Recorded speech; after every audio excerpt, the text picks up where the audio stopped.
Welcome back, Twisters, and hey there, hockey fans. Nick here, and today I'm going to share with you my Stanley Cup wish list for the next few years. So by that, it's really the teams that I want to see win the Stanley Cup over the next several seasons, and realistically too. So in other words, when I pick these teams, it's not like I'm picking the Montreal Canadiens to win the Cup next year or the Buffalo Sabres to win the Cup next year. In this list, I actually go from 2022 all the way up until 2031. So the next 10 years, especially those first 5 years, that's where things look really realistic in my opinion.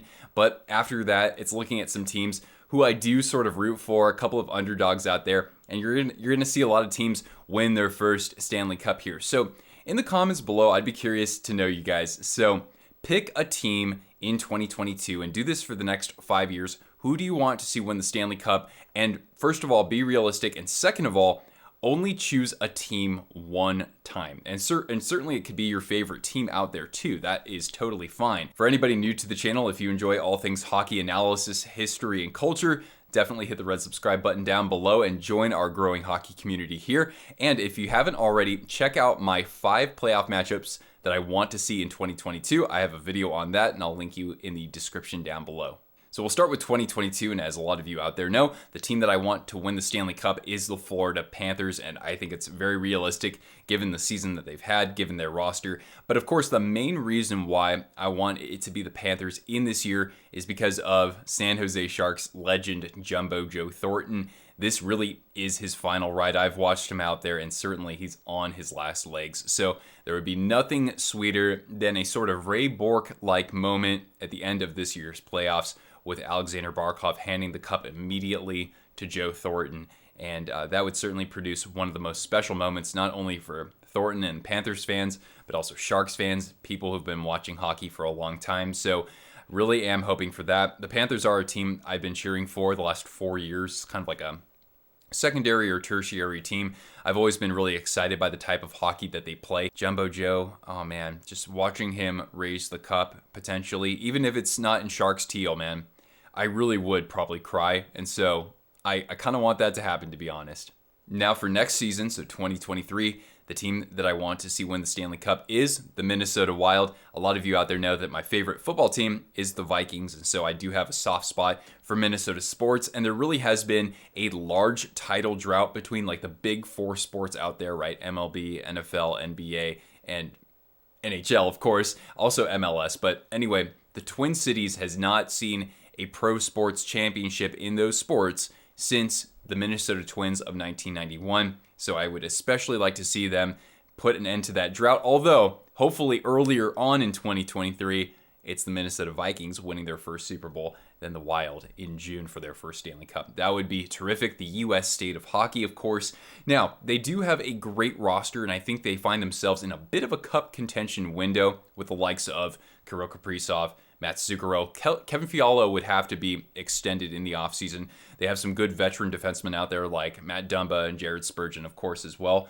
But there is one other piece to this, and that is in goal. So I think that for the Wild to really extend their cup contention window, or to at least make that a reality, they might need to upgrade in net over the offseason, and we'll see how he does. But how would you like it if Marc-Andre Fleury wanted to play one more season and he did it in Minnesota and went out a Stanley Cup champion? Man, that would just be an unbelievable story. Kind of like what I said earlier about Thornton, but Fleury would have won his 4th Stanley Cup by then. So anyway, Minnesota, yeah, I'm picking them out of any other team in the Central Division. There is one other team that I'll mention a little bit later on, actually 2. But of course, I just, for my Minnesota peeps out there, it would be real nice, not just Minnesota nice, for you guys to have a couple championships across the main sports. For 2024, there are a couple of teams that I did consider for this, but the one that I chose is the Carolina Hurricanes. Now, one reason why I chose them for 2024 is because they'll have several unrestricted free agents, so Brady Shea and Brett Pesce, in addition to Teuvo Teravainen and Sebastian Aho. I can't imagine Aho going somewhere else, but that's a big storyline going into that offseason. So 2024, I would like to see Rod the Bod Brind'Amour hoist the Stanley Cup, this time as a coach. It would be the second in Carolina Hurricanes franchise history. Their first coming in 2006 with a tremendous roster as well. Just, again, I like the brand of hockey that they've been playing. They've been consistently just a very good team the last several seasons. The Cup contention window is still alive and well, I think, in 2024. And yeah, the Caniacs, the atmosphere that they've built there in Raleigh is terrific. And hopefully by then I can say that I've been to a game there, maybe even a playoff game.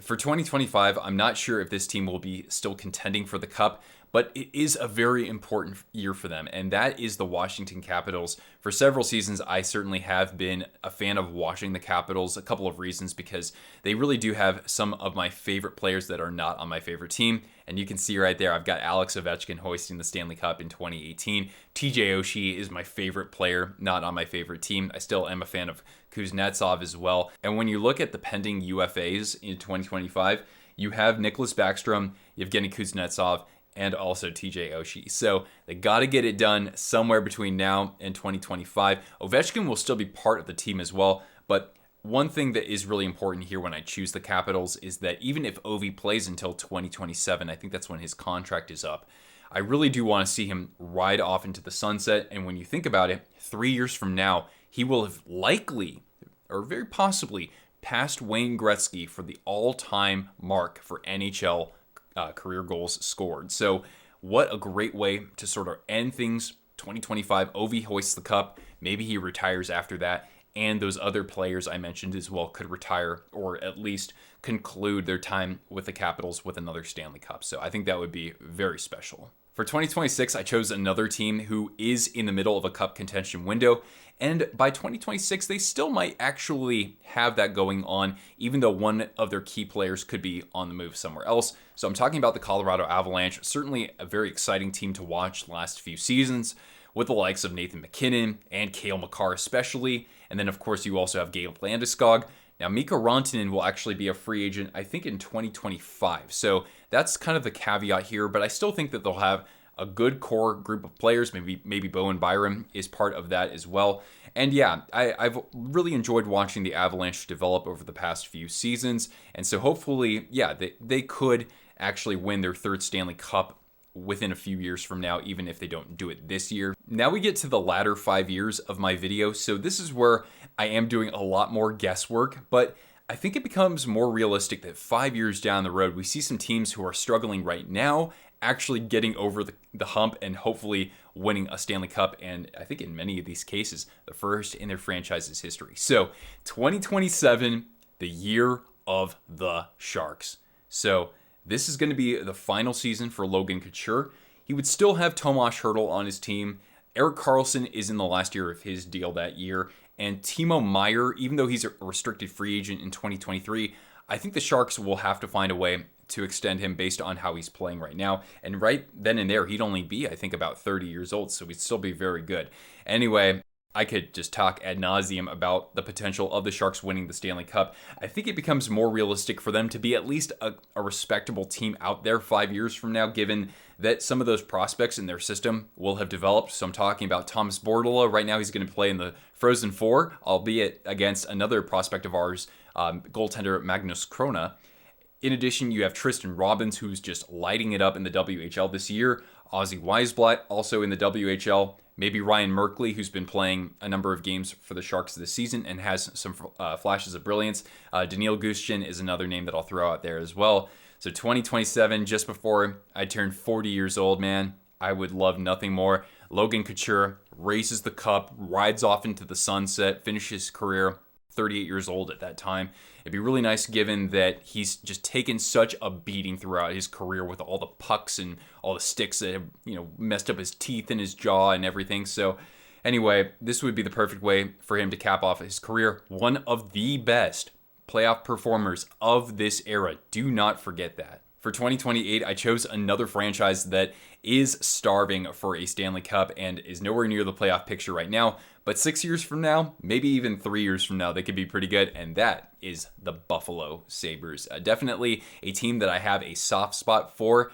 especially when you look back on their runs back in the aughts, right? With guys like Maxim Afinogenov and Daniel Briere, Dominik Hasek, the most exciting goaltender to ever play the game, arguably, Rick Jeanneret on the broadcast, right? So anyway, I hope that a few years from now, you see somebody like Owen Power as an elite talent in the NHL. You've got 3 first-round picks this year too, Buffalo, so don't let me down. They've got like 3 second-rounders in next year's draft as well, so I think things could be lining up for them pretty favorably, and it will really be interesting looking at that Atlantic Division, right? Because Florida's going to be in cap hell pretty soon. Boston's getting a little bit older, right? Tampa's going to be getting older and cap strapped.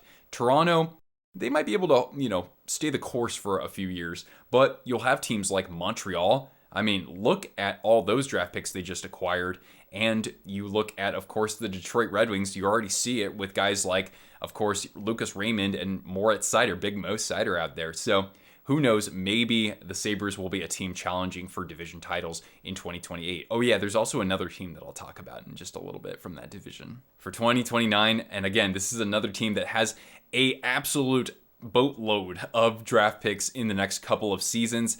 It is the Arizona Coyotes. Let's show them that hockey belongs in the desert, right, Matt? So anyway, Arizona sports, another market starved for titles like Buffalo and the Twin Cities. Arizona hasn't won a professional sports title or in the main professional sports since 2001, the Arizona Diamondbacks. So you look at the Coyotes, right? One conference final appearance in their franchise history. This would be really cool too because they do have a couple draft picks. They have Josh Doan, Shane Doan's son, and think about it this way. They could have the first overall pick this year in the draft. What if they get Shane Wright? So you'd have Shane and Doan. Make it happen, Coyotes. For 2030, kind of like I talked about with the Buffalo Sabres, another team from that division who could rise from the depths to the top, the Ottawa Senators. So I specifically chose them because Canada hasn't won a Stanley Cup since 1993. It'd be nice to see Canada win one before 2030. Don't get me wrong, ladies and gentlemen. But, given my favorite teams list, right, the Senators, I'm sure they're going to climb their way up a little bit. Even so, they have a lot of great young talent out there right now. So they might even challenge for that Stanley Cup in 3 years instead of, 8 years from now. They got guys like Formanton, who not that many people are talking about. He's got like 15 or 16 goals. They've got, of course, Drake Batherson, Brady Tkachuk. They have all sorts of talent like Brandstrom on the blue line. So anyway, I don't really know if they're going to be at that level in 2030 specifically, but if I could choose a team for that year, it would be Ottawa. Not that I would mind seeing somebody else like Winnipeg or even Toronto win it or Calgary. So the other teams too, they're fine. Like Vancouver, right? They're starved for a cup. No cup since 1970. So anyway, Ottawa is my pick here. And in 2031, to finish things off, I thought what better way to celebrate their 10th year in the NHL than with a Stanley Cup? It's my local team here, the Seattle Kraken. Okay, I'm about 5 hours away from where they play. But I figure, they got lots of draft picks. They have some, promising prospects, guys like Matthew Beniers, right? And I'm sure they'll draft some other big blue chip guys this year. Yeah, maybe they even challenge for a Stanley Cup in 5 or 6 years instead of 9 years from now. But I figured, let's have some fun with this. Let's bring a cup to Seattle. And there's a nice little gap there so that my Sharks can win a cup, and then 4 years can pass, and then Seattle can win a cup. So they can't talk all that much smack after we enjoy ours. That's kind of the way that I see it. I would certainly be cheering from them. I would hope so, as long as I'm probably living in this area. So anyway, those are the 10 teams who I want to see win the Stanley Cup in the next 10 years. Why don't you guys let me know in the comments below what it looks like for you 5 years from now, right? 2022 all the way up until 2026. Give me your 5 teams. Be realistic and only use one team one time. I hope you enjoyed this video, and if you did, hit the big thumbs up, subscribe if you haven't already, and once again, make sure you check out my 5 playoff matchups that I want to see. I think that'll pop up in just a moment here. If you're newer to hockey, you can look at my fan guide where I actually show you how to choose your favorite NHL team. Anyway, guys, I hope you enjoyed this video, and I will have more content like this throughout the rest of this season, especially in the postseason and beyond. In the meantime, feel free to look at the video description down below if you want to follow me on social media or scoop up some Twisted Wrister hockey merch. Thank you guys so much for tuning in. Once again, I'm Nick. I'll catch you Twisters later. Ciao.